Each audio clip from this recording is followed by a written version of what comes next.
anarquístico revolucionario que se produjo entre los días 5 y 19 de octubre de 1934, durante el segundo bienio de la Segunda República Española de la Segunda República.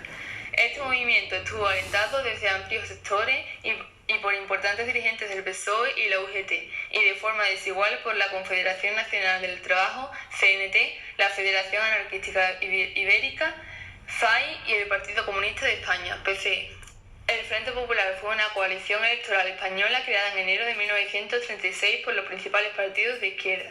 El 16 de febrero consiguió ganar las últimas elecciones durante la Segunda República antes del golpe de Estado que desencadenaría la Guerra Civil.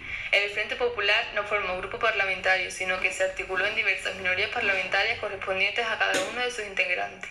Ni formó gobierno como tal, ya que este estuvo compuesto, hasta bien entrada la Guerra Civil, únicamente por partidos republicanos, bajo la presidencia sucesivamente de Manuel Azaña, Santiago Casares, Quiroga y José Giral. Los días 16 y 23 de febrero de 1936 se celebraron en España las terceras elecciones generales y últimas de la Segunda República Española. Las elecciones dieron una mayoría parlamentaria a la coalición de izquierdas denominada Frente Popular. Sin embargo, no obtuvieron el 50% en cuanto a votos se refiere. El gobierno de la Segunda República nunca publicó los resultados en su integridad.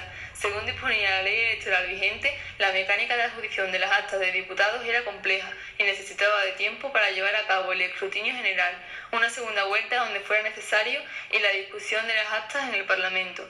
En 1933, el presidente del gobierno dirigió la segunda vuelta presentando al Parlamento los resultados. La Revolución Social Española de 1936 fue un proceso revolucionario que se dio tras el golpe de Estado del 17 de julio de 1936, que desembocó en la Guerra Civil Española. Su principal base ideológica fue el anarcosindicalismo y el comunismo libertario. La Guerra Civil Española fue un conflicto bélico que más tarde se repercutiría también en una crisis económica. La guerra tuvo múltiples facetas, pues incluyó lucha de clase, guerra de religión, enfrentamiento de nacionalismos opuestos, lucha entre dictadura militar y democracia republicana, entre revolución y contrarrevolución, entre fascismo y comunismo. Se desencadenó en España tras el fracaso parcial del golpe de Estado del 17-18 de julio de 1936, llevado a cabo por una parte de las Fuerzas Armadas contra el gobierno de la Segunda República. Tras el bloqueo del estrecho y el posterior puente aéreo que, gracias a la rápida colaboración de Alemania nazi y la Italia fascista, trasladó las tropas rebeldes a la España peninsular en las últimas semanas de julio, comenzó una guerra civil. División de España tras la sublevación del 18 de julio de 1936. Entre el 18 y el 20 de julio, la sublevación triunfa en una zona y fracasa en otra. Esto provoca la división de España en dos zonas, lo que origina la guerra civil. En general, el levantamiento triunfó allí donde no hubo resistencia popular. Por el contrario, allí donde sí hubo una fuerte resistencia popular o los militares mantuvieron una firme lealtad al gobierno, el golpe fracasó. En un principio, el balance territorial es desfavorable a los sublevados.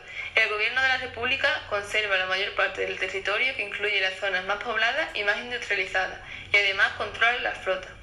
Los sublevados solo tienen a su favor la lealtad de una gran abundancia de oficiales y mandos militares intermedios, pero pronto la ayuda rápida y eficaz de las dos potencias fascistas, Italia y Alemania, suplirá las otras carencias.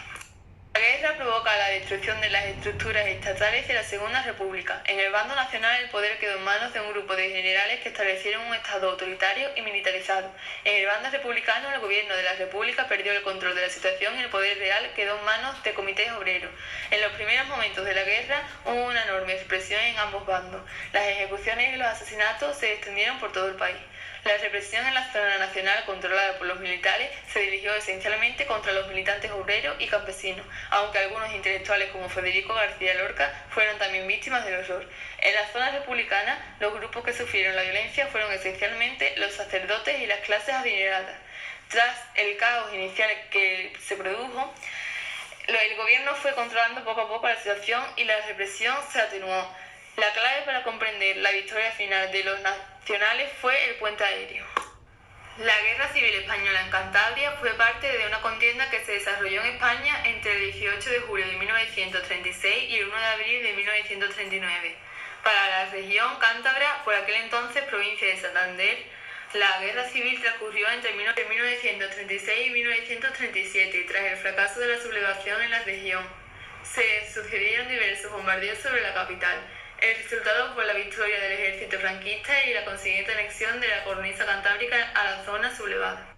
La última gran ofensiva republicana dio lugar a la batalla del Ebro, en julio de 1938, con más de 100.000 muertos. Esta fue la más cruenta de las batallas de la Guerra Civil y agotó definitivamente la moral y las reservas republicanas.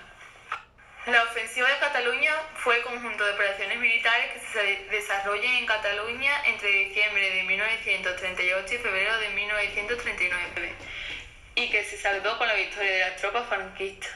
El 28 de marzo de 1939, en una trinchera, se encontraron los dos oficiales que significaron la rendición de Madrid: el coronel republicano Adolfo Prada y el coronel del ejército de regulares Eduardo Losas. La ofensiva final de la Guerra Civil Española fue la última operación bélica ejecutada por los mandos militares del bando sublevado contra la Segunda República Española a finales del mes de marzo de 1939, aprovechando la muy debilitada situación del bando republicano tras la derrota sufrida en la ofensiva de Cataluña y el triunfo del golpe de Estado del coronel Casado, que puso fin a la política de resistencia que hasta entonces había mantenido el gobierno de Juan Negrín.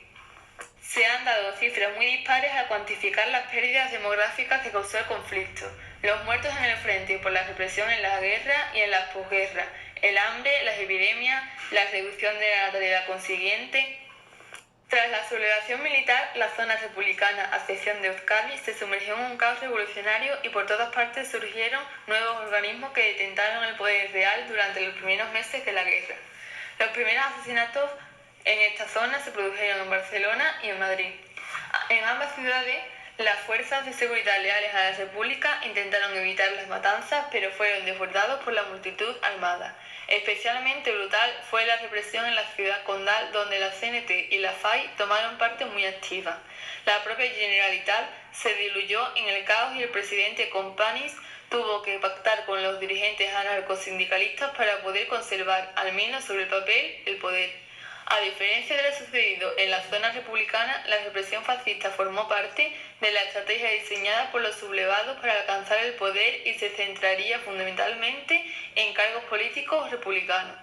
Militares leales a la República, intelectuales, dirigentes políticos, sindicales y líderes obreros y de las casas del pueblo de las localidades que ocupaban o que dominaban desde un primer momento. La Guerra Civil Española representó en todo el mundo occidental un punto de inflexión con respecto a los métodos y a las técnicas empleados tradicionalmente por los conservadores de los museos para la protección y preservación del patrimonio artístico. Los gobiernos republicanos pusieron en marcha entre 1936 y 1939 un estudiado proyecto para poner a salvo la herencia cultural española. Este proyecto respondía al enorme valor que las élites republicanas otorgaban a la cultura. En los últimos meses de la guerra, las contradicciones en el modo de desarrollo dieron lugar a importantes controversias aún hoy sin resolver, y favorecieron la dispersión y destrucción de una parte de los bienes artísticos que con tanto esfuerzo se habían puesto a salvo durante toda la contienda. Las obras de arte en cuestión formaban parte del cargamento que el yate Vita transportó a México. En febrero de 1939, los republicanos enviaron a México un cargamento con 110 bultos en el yate Vita. Se trata de uno de los mayores expolios culturales en la historia de España. Las piezas fueron incautadas con el fin de proteger los bienes culturales ante el avance de los nacionales.